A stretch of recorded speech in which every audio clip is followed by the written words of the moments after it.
It is such a pleasure for me to welcome once again John Shipton, Julian Assange's father. John, let me do an update on the situation that Julian is living. It is now more than 10 years that Julian is held in arbitrary detention in England, more than 2 years now in solitary confinement, during which he's been under physical and psychological torture, as confirmed also by the United Nations. On January 4th, the High Court in London refused Julian Assange's extradition to the United States. I was just outside of court. At first, it was such a joy for everyone. To be honest, I had no much hope that that was going to be the decision. But then, when we realized that the motivation of the refused extradition was only based on Julian's health conditions, that didn't sound right. But anyway, the judge refused the extradition, and that was a first victory. At that point, Julian's lawyers asked to let Julian free right away after the payment of a bail, and 2 days later, the judge said no. That was a terrible shock and an illogical decision because the health conditions determined the decision of no extradition, so there was really no logic in holding Julian 1 day longer in that confinement. Now, both the accused and the defense filed an appeal. So, John, first of all, tell us how is Julian doing right now? And then can you give us your interpretation of what happened? Well, buongiorno, Berenice. It's good to see you again, and good to be with you to discuss Julian's ongoing incarceration. He's not well, not so good in prison now 2 years, and after, nearly 8 years in arbitrary detention. The next hearing is before a single judge who will decide on the American appeal and Julian's appeal. Julian has appealed against the Americans and against the judge's certain aspects of the judge's decision, and the United States has appealed against the ruling of no extradition. We're happy to take victories where we can get them, and no extradition is a good starting place. From there, we'll persist until Julian can come and live in Europe or come back to Australia. So, what do you think? Why they didn't let Julian at least go out from Belmarsh prison? We don't understand. I mean, if the health conditions were serious, that was the first thing to do. Yeah, so we don't understand it ourselves. There is some fear in the Crown Prosecuting Service that somehow or other Julian will disappear. But he has a family there, 2 children, his partner, uncle, auntie, nephew. I have a house there. I'd much rather have a house in Rome, but there you go. I have a house in London, and his brother, Gabriel, is there in London 3 months of the year. So he is quite welded in to the London society, So there can be no excuse for not taking a large bail and allowing Julian to go to a convalescent hospital. I might remind your listeners that Niels Melzer, the UN United Nations Rapporteur on Torture, concluded that Julian was the victim of psychological torture extending over a period of 9 years. That circumstance hasn't changed whatsoever. It's now 12 months since Julian's seen a lawyer, and it's over 12 months since I've, family, myself, been allowed to visit Julian in Belmarsh prison. This has the excuse given is COVID-19.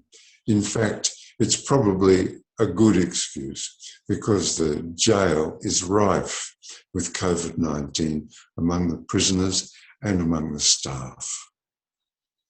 I see. What about the appeals, and in case when there will be the new sentences? Well, the appeal is held before a single judge, and that will be in about 6 weeks from today, about 2 months from the time that the appeal was lodged. And after that, if the appeal is agreed with for the United States, then a trial date will be set, or better to say, a hearing date will be set, and that will be heard in the High Court. Okay. The same if the judge accedes to Julian's appeal, that will be again heard in the High Court, and that will require a date to be set for the hearing. Okay, and after the appeal, there is another step in the United Kingdom, right? There is the Supreme Court. Yes, if Julian fails in the High Court, then it goes to the Supreme Court. Now, I imagine that the scandal has become so great for the United States and for the Crown Prosecuting Service and the Colonial and Foreign Office in the United Kingdom that they won't want to proceed to the Supreme Court, because each hearing it exposes more and more and more of the manipulations, the deceits, the irregularities, the breaking of non-derogable laws, meaning the United Nations and the Council of Europe laws on human rights. All of those have been abrogated, including due process. And more the surveillance scandal is being exposed each week in the hearings in Madrid. So I would estimate that the United States and the Crown Prosecuting Service will be looking for a way out of this mess that they've made for themselves and of Julian's life. So, John, after many months of advocating for Julian in Europe, you decided to try to do the same in the United States. Do you want to tell us something about your experience in the United States? Yes, we wrote I think at that time, as President in December, we wrote to President-elect Biden, Joseph Biden, saying that could we come and meet to discuss Julian's matter. We received a reply, please wait until after inauguration, which we agreed to and said, thank you, yes. After inauguration, we again wrote, and the Biden administration wrote back saying that they're overwhelmed with work, but they will be in contact. So we just couldn't wait without a date in New York. So we came back to Australia to do some more work with the Australian body politic. We did a tour in Australia of cities and country towns, which was very successful. And we embark upon another tour in 2 weeks' time. So, in fact, Biden administration decided to continue the persecution of Julian. Trump didn't pardon, and Biden at the moment is continuing. Do you think there is any chance that is going to stop? To be accurate, after 24 of the world's largest NGOs put a letter supporting Julian in the New York Times, the Trump-appointed the Trump administration appointed spokesperson for the Department of Justice, Mark Raimondi, came out and said that the Department of Justice would continue the pursuit of Julian, or the prosecution, was in his words. This was well before Merrick Garland, the Biden administration's nominee for the post of Attorney General, had been appointed. So what Mark Raimondi and a certain section of the Department of Justice were doing was front-running a decision of the Biden administration and of Merrick Garland.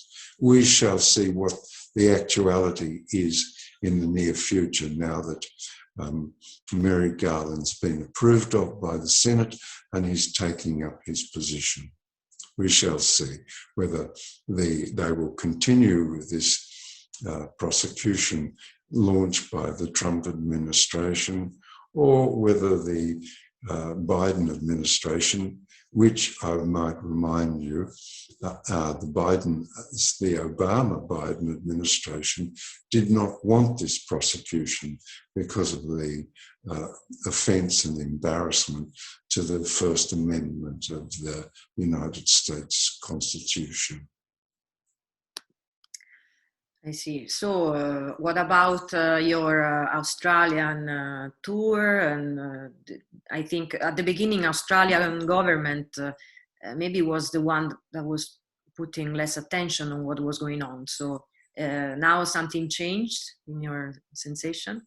Yes, we have now 26 parliamentarians in the Assange group in the federal parliament. This is a very well, I don't want to use the word powerful, let's say influential grouping. Also, the leader of the opposition, Anthony Albanese, has made a statement of support of Julian.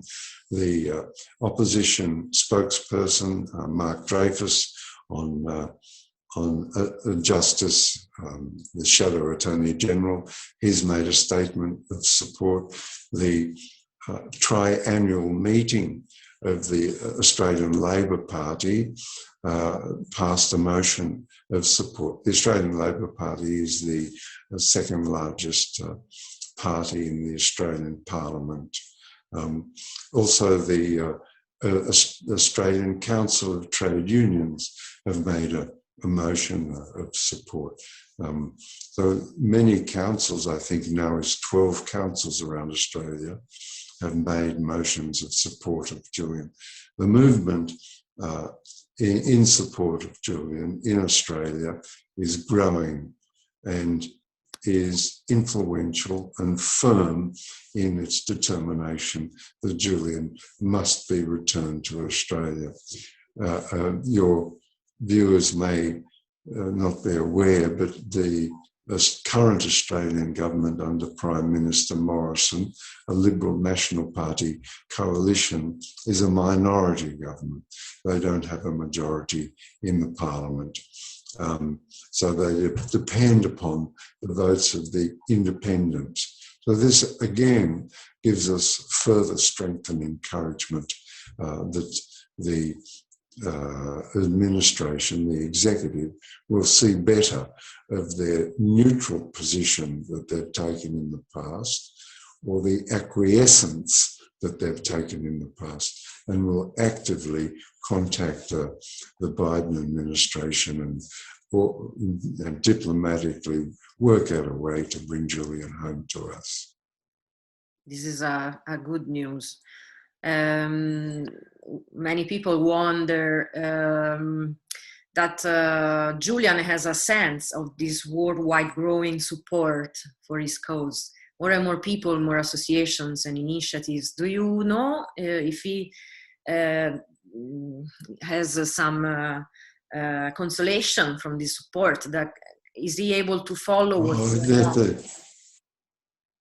Berenice, the consolation to Julian is the giving of strength to Julian to face the prosecution and persecution and mobbing, the calumnies and lies. that have been spread about him. So that is his strength.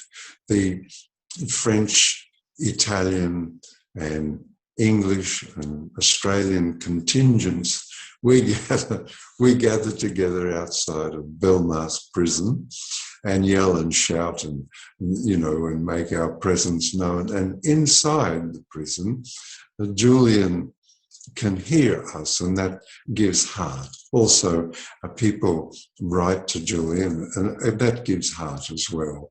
And I speak to Julian. He is allowed a 10-minute phone call. After 10 minutes, the phone call is guillotined. So I've informed Julian best I can of the support that is well in. Let's look at it. It's in Australia, it's in Italy, in France, in Germany, extraordinarily strong, still having vigils once a week in Hamburg and in, of course, the UK. So this worldwide movement of support for Julian and for, naturally, the stop the United States oppressing and intimidating publishers and publications and journalists. I think, John, maybe we can elect Eric, 93 years old, as the symbol of Julian's support. I was just next to Eric when he was arrested outside the Westminster Court. That was a terrible moment. He was just there to testify his support for Julian. But the strength of this person is really meaningful for all of us, for everybody that is fighting for something. Yes, every day for 3 weeks of the hearing in February where you and I met, I would go down and embrace Eric. It's such a marvelous human being and steady nerves as the police said, no, go on, Eric, come home, we're going to arrest you. He said, oh, well. Yes. So, John, just to go back a little bit very quickly on the legislation steps, we know European Court of Human Rights can be referred to only when you finish the national steps. But what about the International Court of Justice of the United Nations? I don't know anything is being prepared there until the hearing that's coming up in 2 months, well, in 6 weeks' time. So after the High Court, if it goes against Julian and the United States again appeals, then other legal options will be taken up. I point out that we head over to the United States in mid-May, back to New York, and to again meet with people and begin our campaign in the United States. It is a huge job. That's the year tied up. Sorry. You're really amazing. That's our... No.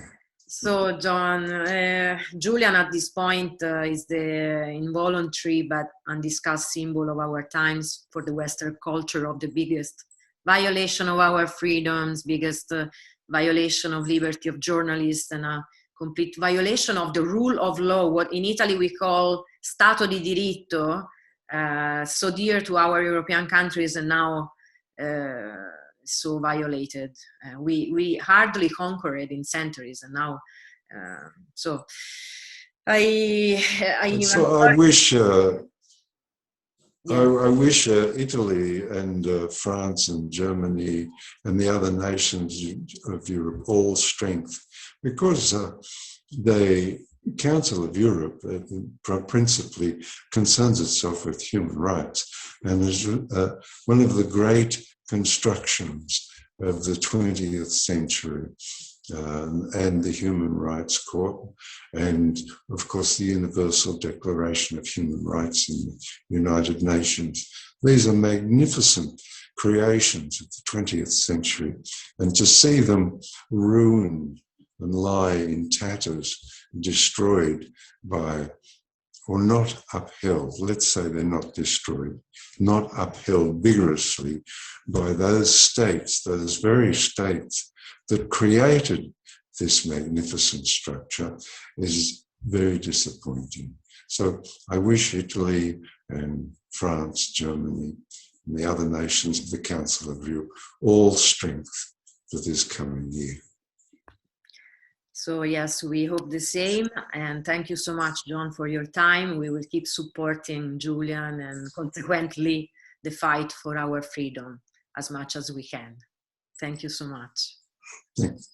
Thank you, Berenice. It's been a pleasure to meet with you again, even if it's such a terrible distance with Zoom.